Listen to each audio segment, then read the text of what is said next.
Om Tava Kathamritam Tapta Jivanam Kavibhiriritam Kalmashapaham Sravanamangalam Srimadatam Bhuvi Grananti Ye Bhurida Jana.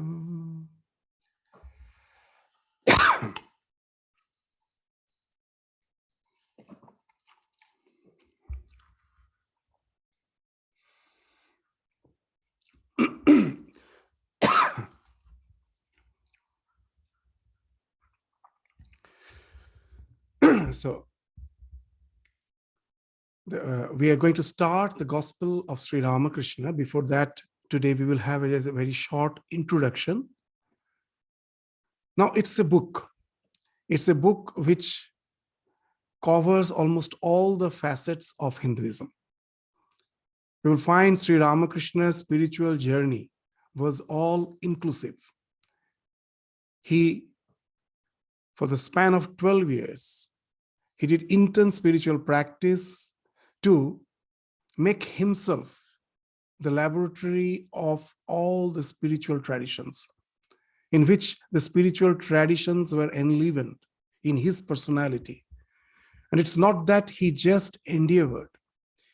Through his intense spiritual practice, through his utter sincerity, intense sincerity, with his faith that all the paths is going to lead to the same goal.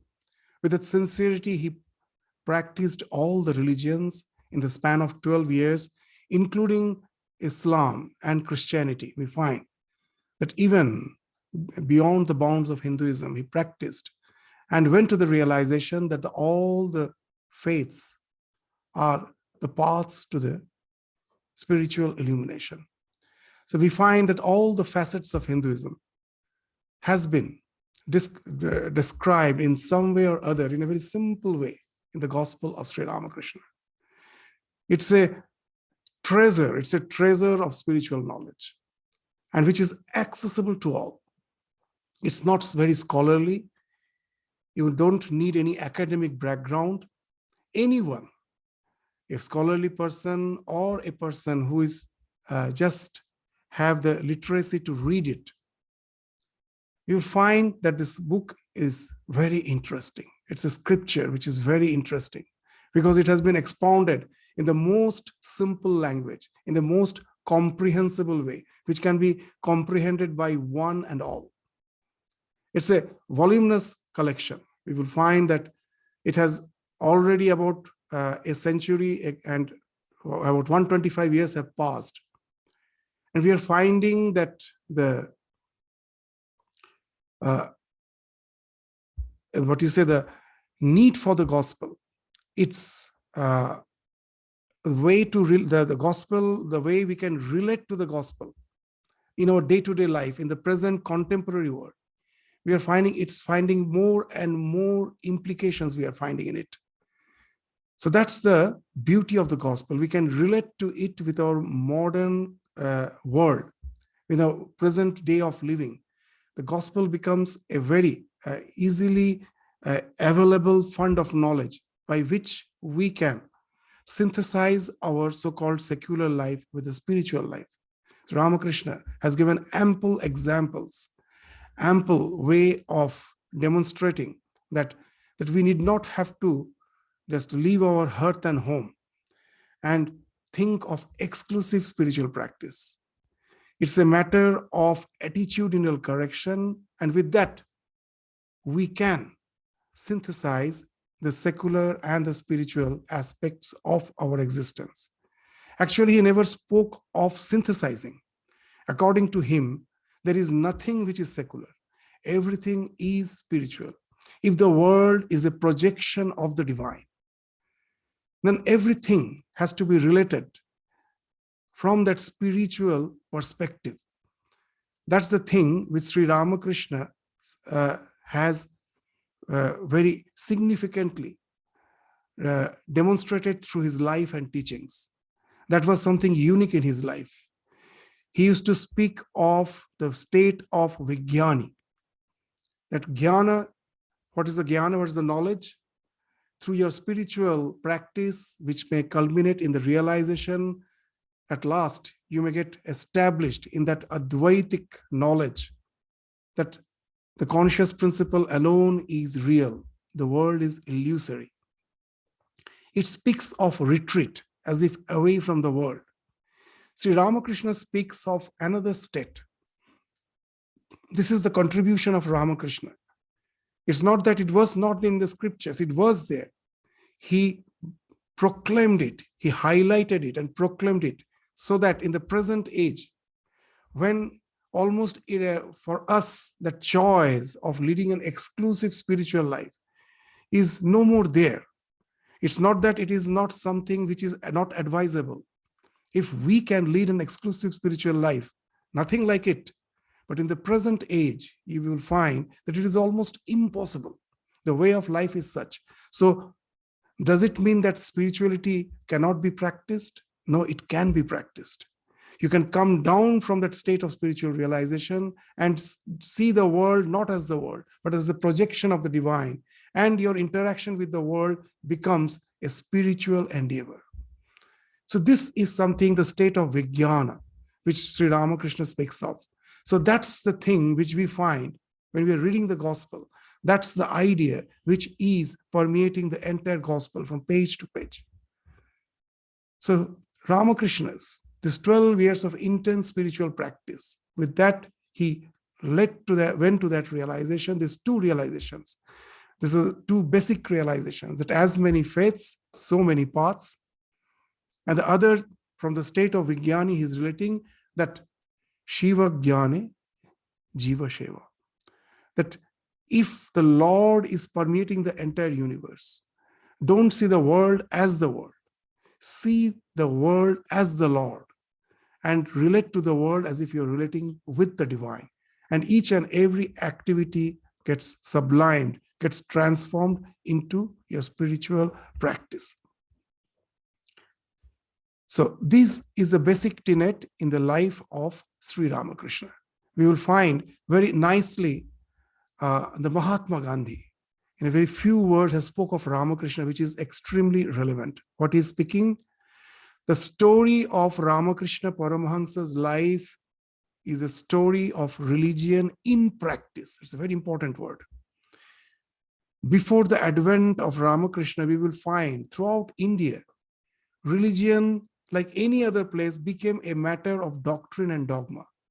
Various faiths were fighting with each other to prove intellectually that their way of approach to the religion, their way of thinking of the absolute reality is the only true way. The others are false, and unnecessary fight was the waste of energy without taking us to any as such conclusive way of life.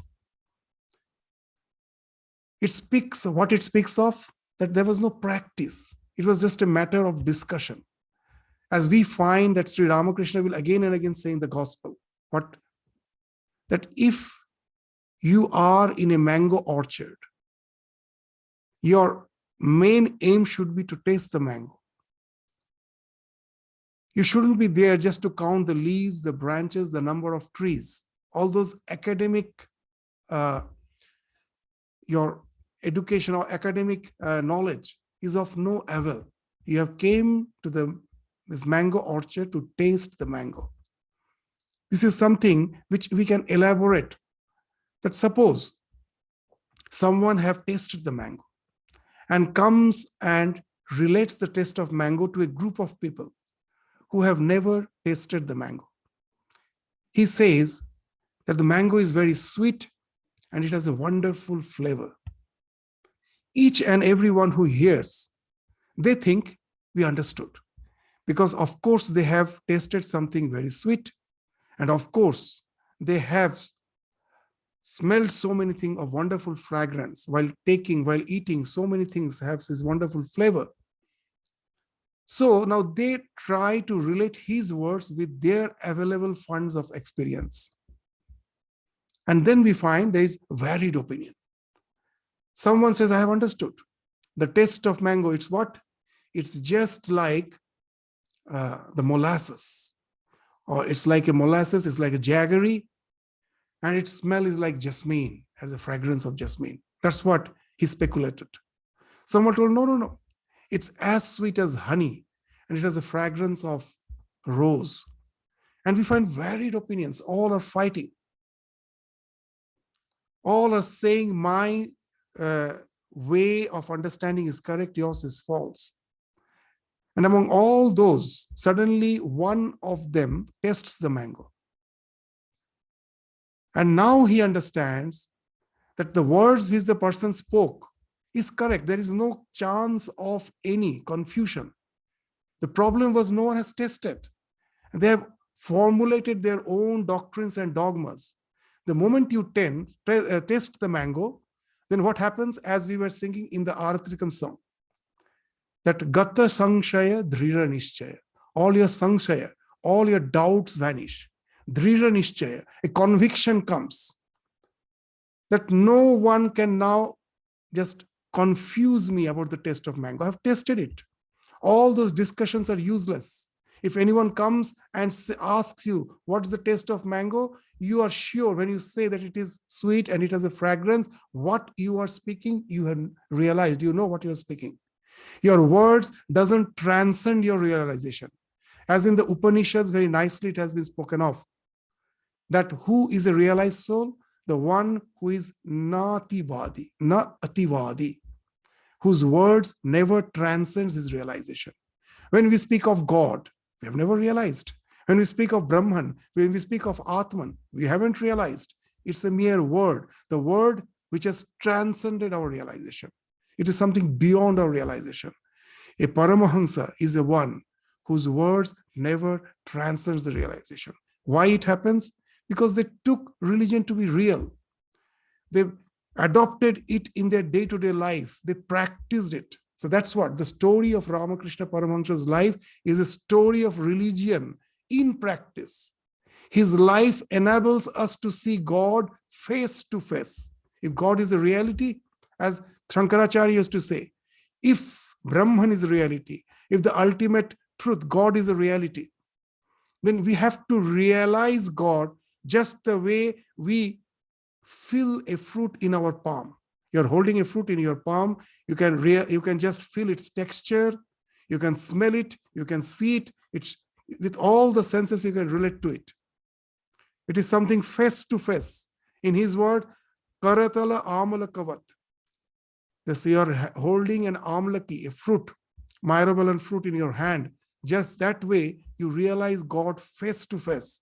It's a matter of realization, no more speculation. That's what Mahatma Gandhi, how nicely, this each and every sentence, how wonderfully he has actually phrased to describe Ramakrishna. His life enables us to see God face to face. No one can read the story of his life without being convinced that God alone is real and that all else is an illusion. Wonderful words. Go through the gospel. That conviction develops that God alone is real. All else is an illusion. Ramakrishna was a living embodiment of godliness. That God is everywhere. God is everywhere. Then why we say Ramakrishna is God? Because his mind became so clear. His psychophysical existence was so pure. God was palpably visible through him. That's what the incarnation of God is. As Swamiji used to say, the sun's reflection falls on the dirty water, it falls on the metal, it falls on all sorts of non-reflecting surface, it even falls on a mirror, where we see the perfect reflection. In the clean mirror, we see the perfect reflection. So similarly, God is permeating the entire existence, but he is realized through a being whose chitta shuddhi has happened, whose mind is pure. There is no trace of impurity in him. His mind has become like a clean mirror, and the God is as if palpably visible through his life. So his life is an embodiment of godliness. So it is this Ramakrishna whose words is, and we find in the every pages of this gospel.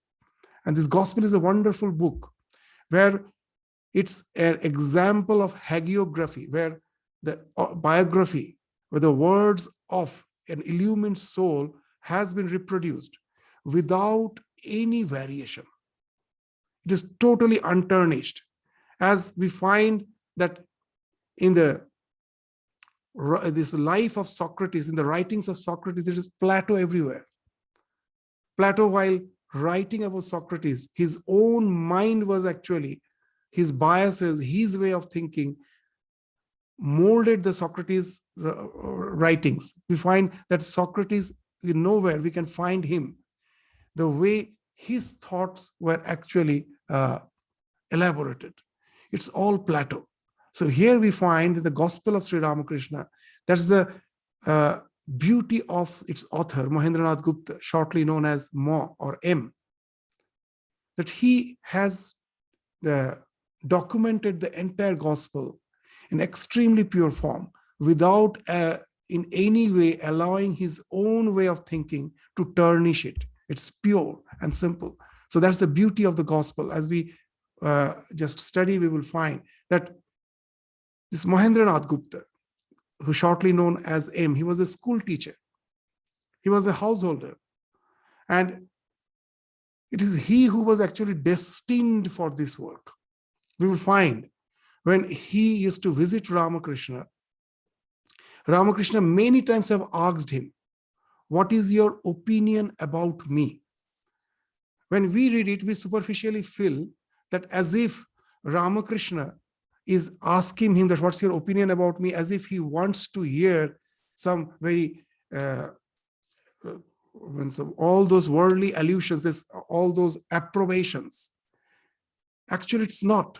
He's just trying to find out how gradually he's having a clear understanding about him. Then only he can present the avatara to the world in an untarnished way. There's no question of ego. Sri Ramakrishna is again asking the gospel so many times, what's your opinion about me? And we find that he has molded from the very beginning. The M's life was molded by Ramakrishna from the very beginning. We find that he was in interaction with the master, with Ramakrishna, for about 5 years, from 1882 to 1886, when Sri Ramakrishna passed away. This about 4.5 to 5 years. So this is the period where we find that Mahendranath is going on the weekends to meet Ramakrishna, mainly on the weekends. And all the thing which has been documented is actually the conversations of Ramakrishna with the disciples on the weekends. So that's why one thing many will be confused about the idea that Ramakrishna throughout the gospel is speaking of synthesizing the householder's life with spirituality. Then how come a monastic organization was formed in his name? So we should always remember the weekends. That's the day when all the householders are free. They are not working. They could come on the weekends. And Ramakrishna was talking mainly to the householders. So he has to speak to them about the way of religious life in such a way, because there's no question that they can leave their hearth and home and lead an exclusively spiritual life. It's not possible for them. So Ramakrishna is giving the predominance of that idea that you have to synthesize, because that's the only way for them. But one thing very interesting, the young boys, they were so much inspired by the life of Ramakrishna. Many of them started visiting him on a regular basis, not only weekends, even on the weekdays. They were staying with him for some time. So we don't know what the conversation of the master with his young boys was going on the remaining days. That's not documented in the gospel. To a certain extent, those ideas we find in Ramakrishna's biography written by Swami Sharadananda. If you read the great master, the Lila Prasanga, so there we find those ideas to a certain extent has been discussed. What he was having as conversation with those young boys who were yet to enter the family life. In the words of Ramakrishna, that they were the clay. He used to say very nicely, Ramakrishna's all examples are wonderful. He used to say that once you enter the family life, you become like a clay which has already been what is hardened under the heat of the furnace. Now, even if it breaks, you cannot use that clay anymore for remolding it. But the mind of these young ones who are yet to enter into the family life are like a clay which can be molded in any way. And that's what he was doing. And that's what we find. Narendranath is saying much later as Swami Vivekananda, what? That this Brahmin of Dakshineshwar is extremely powerful. We have seen the various incarnations who could manipulate with the so-called material world, do some miracles, and manipulate with so-called the physical world. But Ramakrishna had a tremendous power. He used to take the mind of this young devotees like a mold of clay and used to give it shape as the way he wanted. And we find in the entire history of spirituality, it is a very rare occurrence where you will find that so many young boys getting inspired by a spiritual soul, that those young boys who are supposed to be infatuated by the worldly way of living, somehow it is not only one or two, some 16, 17 of them who came, and actually more than that, a few couldn't enter the monastic life because of the family pressure, but they were extremely strong in their renunciation. So if you will take about 2 dozens of young, this about 20-24 young boys are coming to have entered the family life. They're all teenagers. That's the age when they're supposed to be lured by the worldly way. It is Ramakrishna is such a wonderful personality where we find by his love, unbounded love, these young ones have been attracted. And not only that, they're influenced by his life in such a way, inspired by his life in such a way, each of them become an exemplary spiritual personality, each of them. To get so many, as if like a galaxy of spiritually illumined soul in the spiritual history, it's a very rare occurrence. It's a wonderful transformative power in the presence of Ramakrishna we find. But yes, the gospel that way is not the full teachings of Ramakrishna, but it in no way that way it is diluted. We will find that keeping the spiritual ideal to the highest, he's keeping there. He's coming down to take us up, to lead to that highest goal.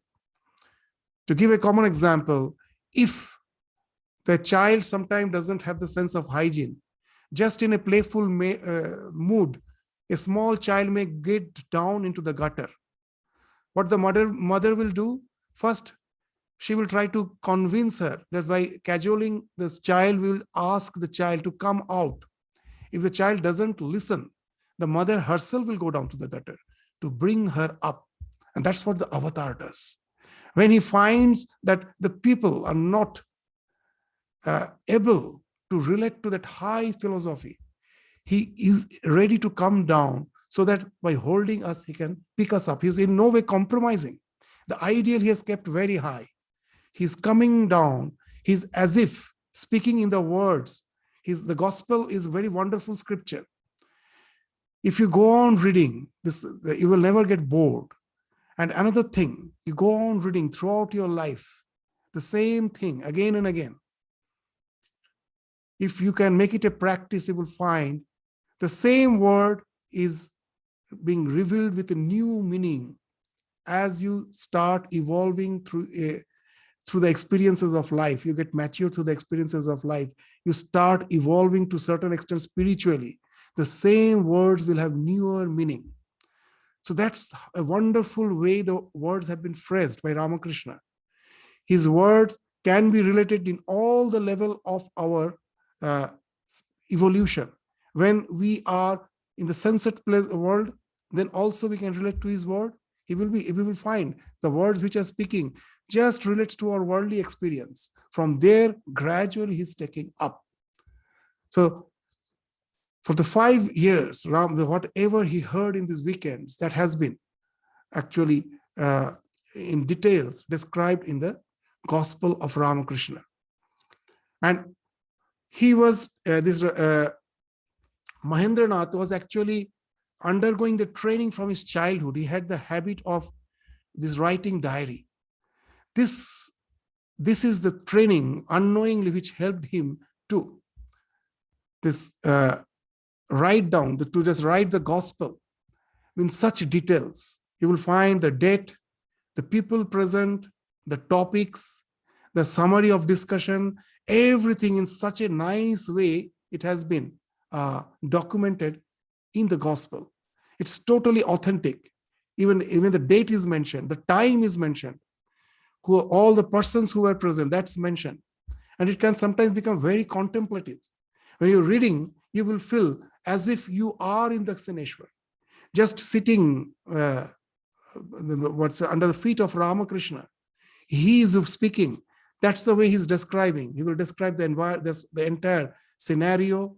That Ganges is just flowing by, the bells of the temples are ringing, and all this wonderful, all the background he will be describing. All the persons who are there, you're describing. It will make you feel as if you are also sitting amongst them, listening to those words of Ramakrishna. It can be highly contemplative. So after Ramakrishna passed away, we find then Mahendranath gradually had the idea of publishing them. All these notes which he took in the diary, again through contemplation. It's just like the Vyasa, the Bhagavatam. We find when Narada asked Vyasa to relate the life of Krishna.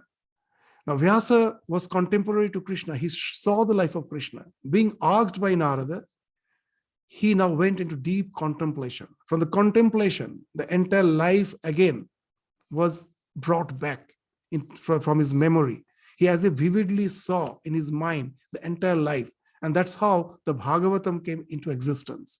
Here also we find all the notes which he has taken after the passing away of Ramakrishna in 5 volumes, gradually, not that in in one go. In 5 volumes it came. First volume was in 1902, then 1904, then 1908, the 4th was in 1910. So these all we find almost in a gap of 1 or 2 years. And the last was in 1932. When he has actually 1932, when he wrote the 5th volume, that he couldn't see the final copy. He did the proofreading, and after that, he passed away. The book was published after his passing away, but his work was done. He has already fulfilled his life's mission. So that's a wonderful life of Mahendranath. He was a householder, but he was highly revered by Ramakrishna himself. In his life, there's a wonderful incident. We find one day Subodh. He was one of these boy disciple of Ramakrishna. He's a young boy. He used to come to Ramakrishna by being inspired by him. And now Ramakrishna already has developed the throat cancer. He cannot speak much. So he told, you go to Mahendranath, the master, and just try to converse with him. Now, Subodh never liked the idea. Well, he's after all a householder. Why should I go to him? But as Ramakrishna insisted, so he had to go.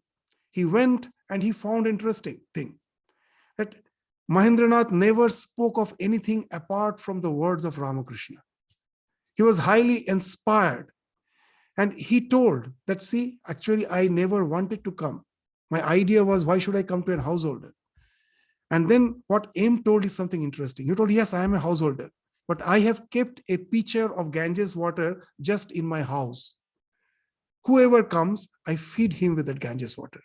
That Ganges water is the words of Ramakrishna. And then Subodh understood that how this person, by constantly in association of Ramakrishna, has transformed himself. Though he is in the world, but the world can no more touch him. He has become Ramakrishna has become the be all and end all of his existence. He has become Ramakrishna Maya. That was the life of this our Sri Mahendranath. In the what you say that we will find this gospel that, just as we have mentioned, that the author is completely hidden. This is the wonder of this uniqueness of the gospel of Ramakrishna. And for that, from the very beginning, we will find that Ramakrishna made it a point to just totally break his ego.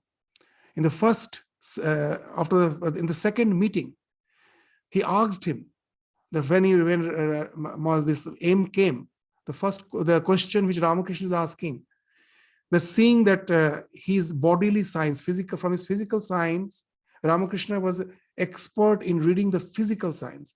He found that he has a tremendous spiritual bent. So he was eager to have him in his inner fold. The question he asked is, have you married? And he told yes. And Ramakrishna, as if in a disgust, called his nephew and told, Ramlal, he has married. And as if he has done a great, once a disaster has happened. And the next question was, do you have children? And now already he has started palpitating. Because already he's told that with the marriage, just by saying he's married, what that reaction he saw. He was palpitating. And then he had to say the truth that he has children. Ramakrishna had a sense of that, as if he was a bit discouraged. Much later we will find Ramakrishna one day was in ecstasy and he was conversing with the mother, with Mother Kali. And as if he was bargaining in presence of M, he told, you have given him only one part of power. Means if there are 16 kalas, in scripture they speak of 16 kala as all the spiritual powers taken together is 16 part. Now, as if Ramakrishna was bargaining, you have given him only one part. Mahendranath never realized that actually it was something related to him. Much later he understood. He was just saying, you have given him only one part. And the next thing we found that Ramakrishna, still in ecstasy, is saying, oh, now I understand that one part is sufficient for your work to happen. So that's the thing we find, that Ramakrishna is conversing with mother relating to M. So this M's life we find is full of humility. That the third question which Ramakrishna asked was, is your wife is vidya or avidya? So now Mahendranath had the idea that the one who has academic education is of the vidya aspect, and those who have no academic education is avidya. So he simply told avidya.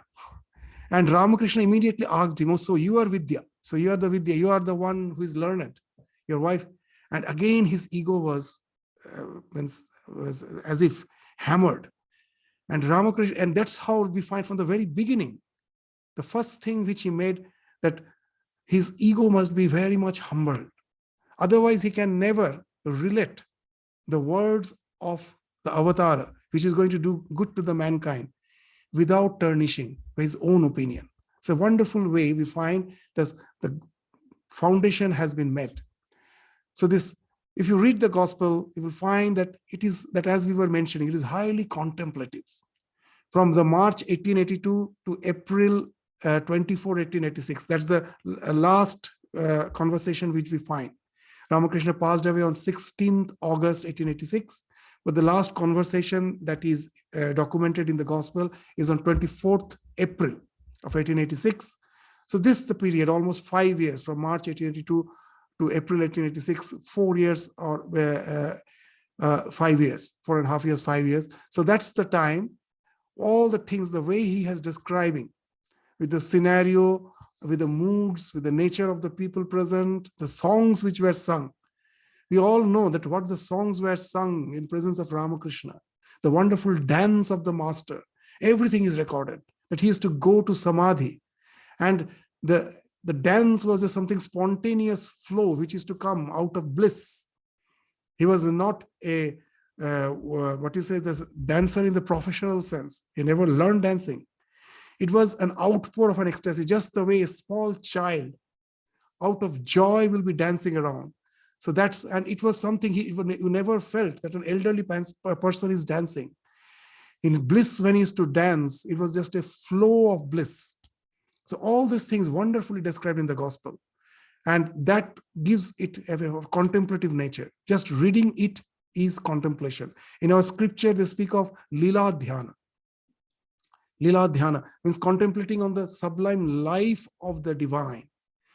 You know, if you start meditating, just to meditate on one word, one idea is so difficult. Our mind is so distracted. At the beginning, it needs a quite big bandwidth to concentrate. You cannot concentrate in a very small, narrow, small idea, as if you are trying to compress the mind, which is so much means all encompassing to a small unit. It cannot be done in one day. So at the beginning, this type of contemplation is very helpful. Okay, I just read the life, contemplate on it. At least it won't go to the worldly thing. It helps me to keep my mind restricted in this all the divine play, which speaks of sublimity. And that's how the mind gets pure.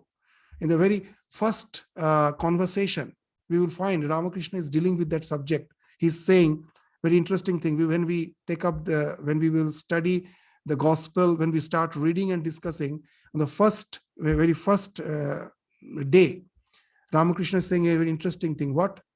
That Sandhya merges in Gayatri, Gayatri merges in Om. What it speaks of? Very interesting, that Sandhya, that at first, when a Brahmin is initiated to that spiritual way of living, before doing Gayatri, he has to do so many rituals and then do the Gayatri chanting. And that Gayatri is always preceded by Onkar. That's a wonderful thing.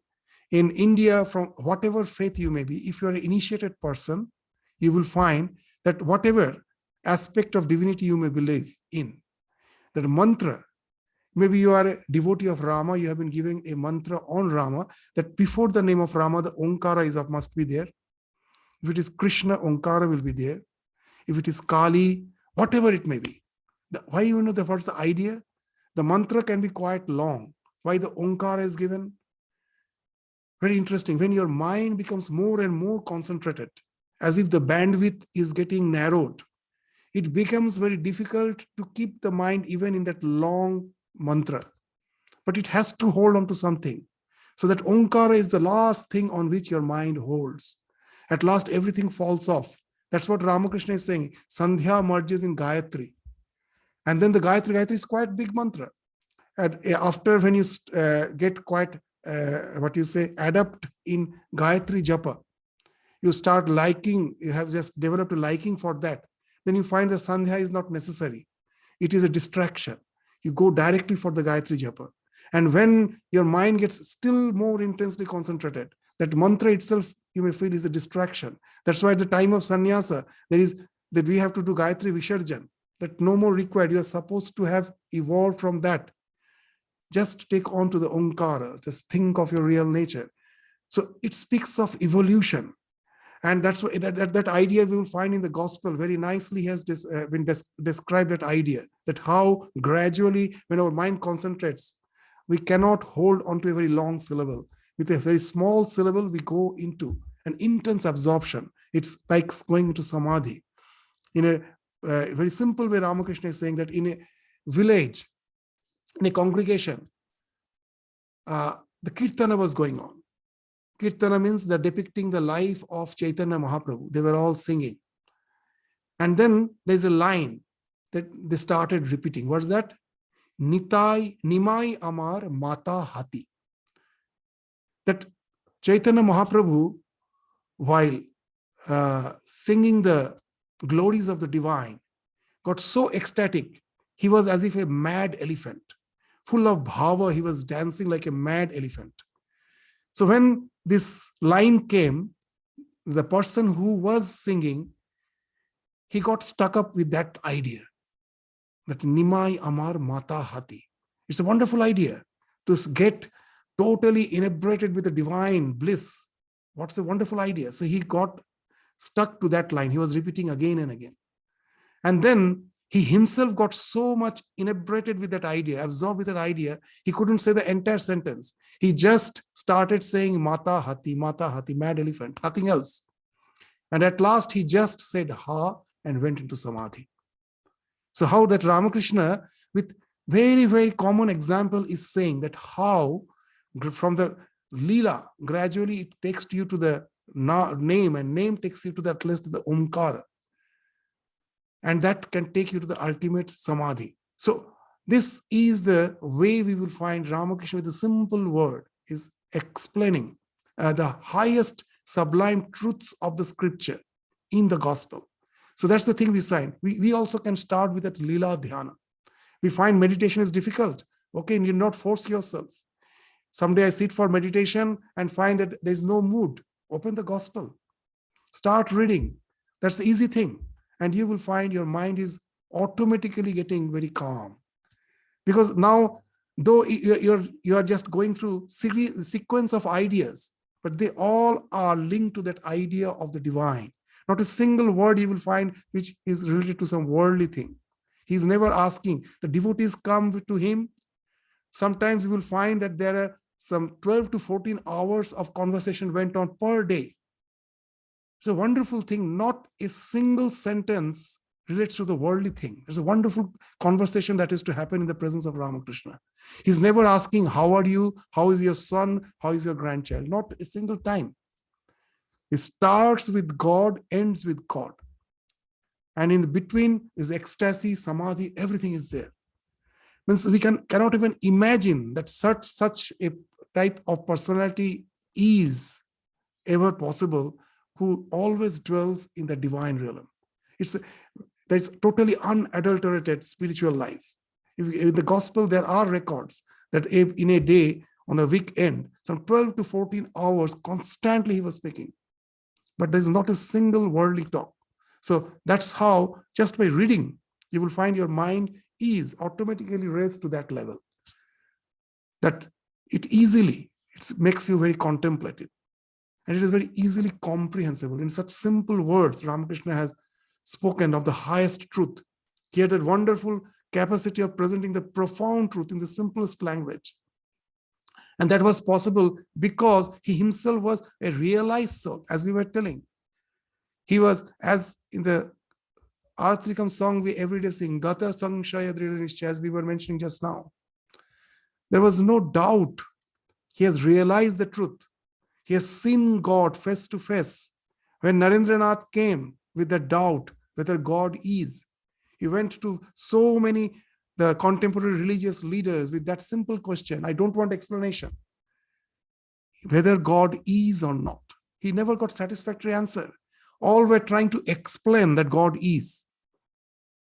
How, if I have seen the ocean, will I explain that what the ocean is like? If someone comes and asks, have you seen ocean? I will say, yes, that's as simple as that. I'm not going to give him a description that what ocean is like. I've seen. So there's a conviction. If someone says there is nothing called ocean, I will say you're a mad person.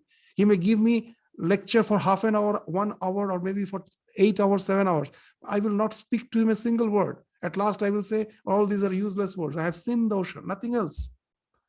So he had that conviction that he never found that answer anywhere. With full conviction, the direct answer came, yes, I have seen God. And not only that, he's asserting, I can show it to you. And another thing he's saying, only difference is, I see him much clearer than I see you. And Naren was just amazed that someone can be so convinced about his realization. And that conviction, which comes out of realization, makes his words so simple, direct, and it just comes and touches our soul. There's no need for explanation. But at the same time, it's not diluted. That, as we were saying, as we evolve spiritually, we will find the same word is revealing newer and newer layers of understanding. That's the beauty of the gospel. If you go on reading, each and every line can be so revealing. Sometimes some simple line can be revealing. Simple line. Previously, I have read, I found no meaning. But suddenly, because of the experiences of life, it can just hold a wonderful meaning. Just one incident I will relate in this matter. Purna, one of the Nitya Siddhas, Ramakrishna used to say he's a Nitya Siddha. Means nothing can tarnish him. His spiritual awareness is always there in his mind. He never forgets it. But as we told, when you come to this world is unpredictable. External circumstances, even for a realized soul, he doesn't have control over the external circumstances. No one can take away his conviction, but the external circumstances, he has no control over it. That the power of the Maya even works as per the external, the physical, psychophysical existence is concerned. So Purna, though he was a very pure soul, because of the family pressure, had to marry. When he was in his late 30s, he was so disgusted with the family life, that life was not meant for him. Ramakrishna was no more there. He passed away long back. Now Purna thought, enough of it. After all, he is, that suicide in our scripture has been recommended when, if you are realized. It's very interesting. Many may find it to be something of that you may just think that it is a thing which has to be argued. But the Ramakrishna used to say in a very simple way, he used to say that if a realized soul, suicide, there is no harm in it. What the wonderful example he used to give. He used to say that a Ayurvedic medicine, its name is Makaradhvaja. It rejuvenates you. So this Makaradhvaja, how that medicine is made, you have to pour various type of herbal liquids in the liquid form, herbals, inside a bottle. Some minerals, some herbals, all in liquid form has to be poured inside a bottle in exact quantities, in measured quantities. And you have to keep it just there for weeks together. And after that, when you will find that after 2 or 3 weeks, the liquids have crystallized. Now, how to get that medicine? If it has crystallized, it has become solid. There's no other way. You have to break the bottle, and then only you can get the medicine. So Ramakrishna used to say, once the Makaradhvaja is formed, what's the need of the bottle? There's no need. So if you are a realized soul, the body may go. It's of no use. Its only purpose was spiritual realization. The body is just like a rocket launcher. Once the rocket has been launched, it has no purpose. So that's the situation of Purna's life. We find Purna at certain point of time thought, enough. In this life, whatever had to be attained, I have attained. I got the association of a holy soul of like Ramakrishna. I had that divine exuberance by his blessing. And I find myself that in a situation like a fish out of waters, enough of it. So one day he took a resolution that early in the morning, he will take his this bath, he will just have a shower and wear the fresh clothes and then read a page of the gospel, and then he will commit suicide. So that's what he resolved. He used to read the gospel every day and just see the beauty, it's a real miracle. He had his shower, he wore the fresh clothes, and now he opened the gospel just to read a page, and then he will, just thinking of the Lord, he will commit suicide. That's what he thought. He opened the page and just see that by chance he has opened the page. It's not any planned one. And in that page it is written, the first line which he reads is Purna Balok Bhakta. That's the first line. Purna is a boy devotee. It's a line which relates to his own life, his association with Ramakrishna years back, which Master has recorded. Purna Balak Bhakta. The next line, Paramahansa Purner Mongol Chinta Koritechen. Paramahansa is thinking for the welfare of Purna, of his Balak Bhakta. Just reading this second line, see, it is a simple line. that Ramakrishna is thinking of Purna's welfare. What a simple line. The Purna started crying. Tears rolled down. He told, what a fool I am. God is thinking of my welfare and I'm here to commit suicide. He couldn't commit. Just see, this simple line can hold such a tremendous meaning at that time, point of time. Most probably he has read it so many times. That's why we say these scriptures are Puranas. Pura api navaiva. It never gets old. Ever aging, never old. The same line can reveal this newer and newer meaning as you go through the experiences of life. The simple words can be life transforming. And that's the wonder of the gospel. The very first day you read, you find I have understood. Again, after a few years you read, you find, yeah, the previous understanding was, of course, I understood. But I never understood in the way now I understood. The perspective has changed. So it has some, what is this? You can relate to it at each and every stage of your spiritual evolution. It is never redundant. You can never say that gospel is not needed by me. That's wonderful. That's why we find even a realized soul, when reading the gospel, is totally absorbed in it. Finds newer and newer these layers of understanding. So that's the beauty of the gospel of Sri Ramakrishna. And we find that, as we have mentioned, that the Aim's first meeting with the master, in the very first meeting, we find that Aim was in crisis. All the scriptures, the wonderful thing, it starts with crisis. This crisis is actually a turning point in our life. If we are not sufficiently evolved, it can drown us. And if we have little substance in us, this crisis can actually enkindle your soul. The life immediately you will find you are relating to a different dimension of your life, and all the answers which you are not finding suddenly find has been answered. The life starts just throwing new meaning to you. And that's what happened. Aim was also, the master himself was going through this all sorts of family turmoils. He himself was also contemplating of suicide. That's the time when the one who takes him to Ramakrishna, he never came to Ramakrishna again. This destiny is wonderful. The Sidhu, one of his cousin, finding Master Mahasaya in a dejected mood, told him that let us go to Dakshineshwar. There is a wonderful temple garden. We can go around the garden. So actually it is going around the garden, and there is a Paramahamsa. We can go and meet him.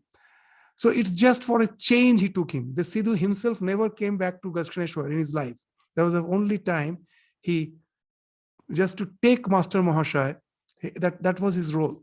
The Sidhu took him to Ramakrishna in that moment of crisis. Like Bhagavad Gita's first chapter speaks of Arjun's crisis. Bhagavatam speaks of Vyasa's crisis, speaks of King Parikshit's crisis. When the King Parikshit has only 7 days, he doesn't know what to do. That's what the background on which Bhagavatam starts. It's the crisis. Even Chandi starts with crisis.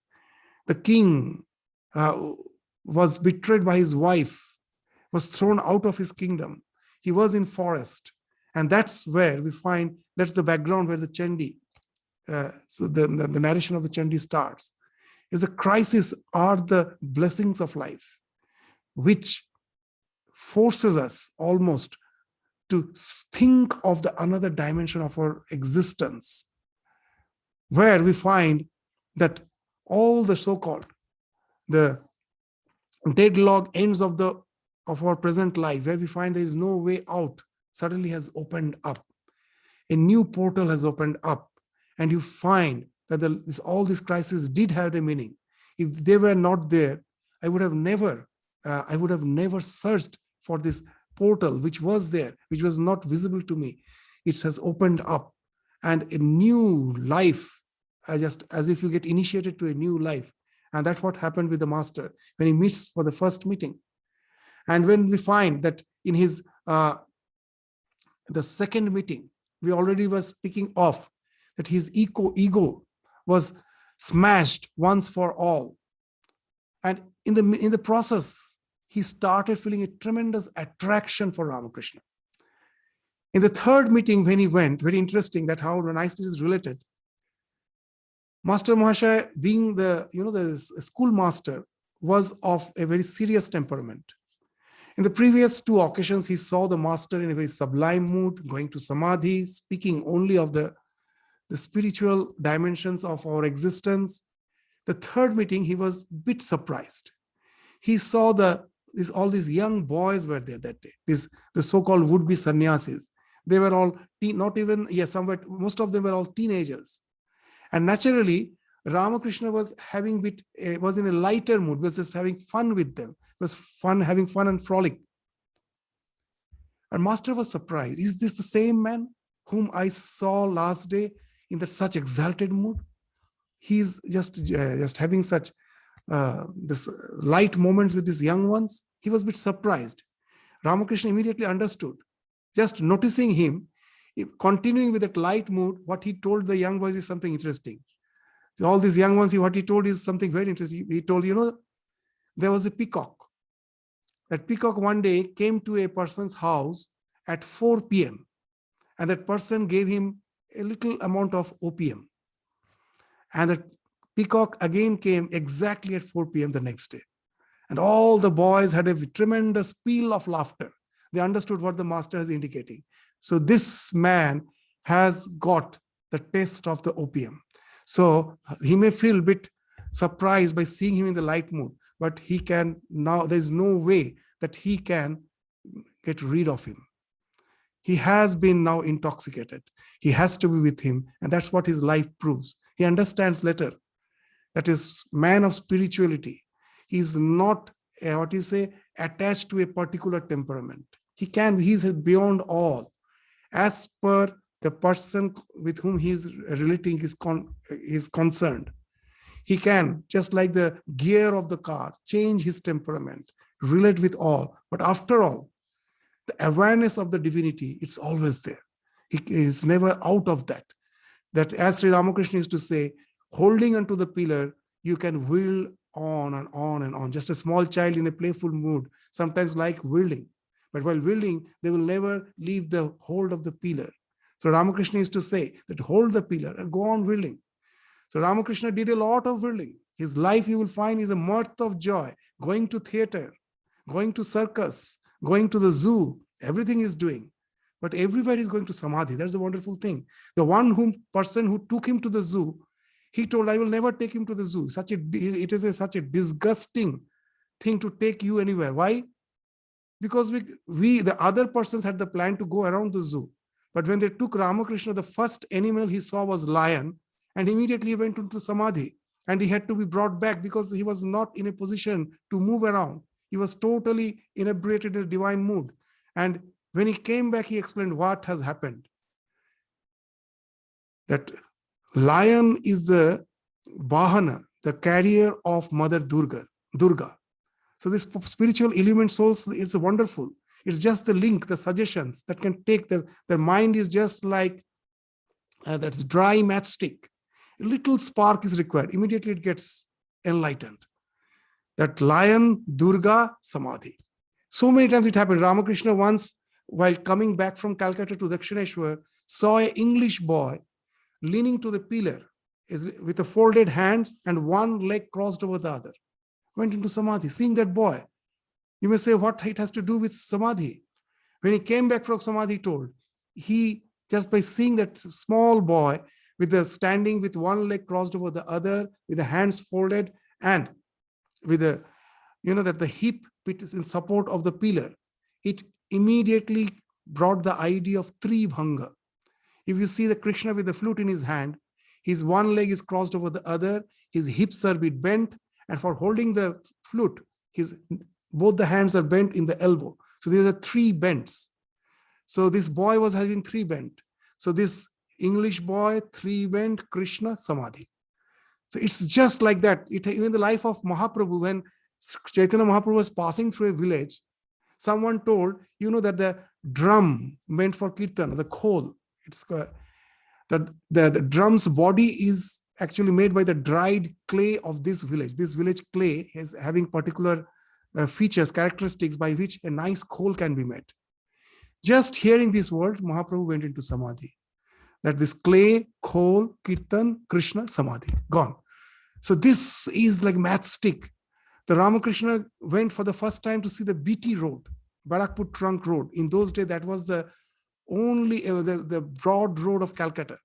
The Barakpur was the barrack of the British government. It was not in Calcutta, because Calcutta is just by the bank of the river. If any attack happens, the barrack will be exposed. So it has to be bit in the interior, not just on the port. So it's about 100 kilometers away from Calcutta. Now, in those days, there was no locality.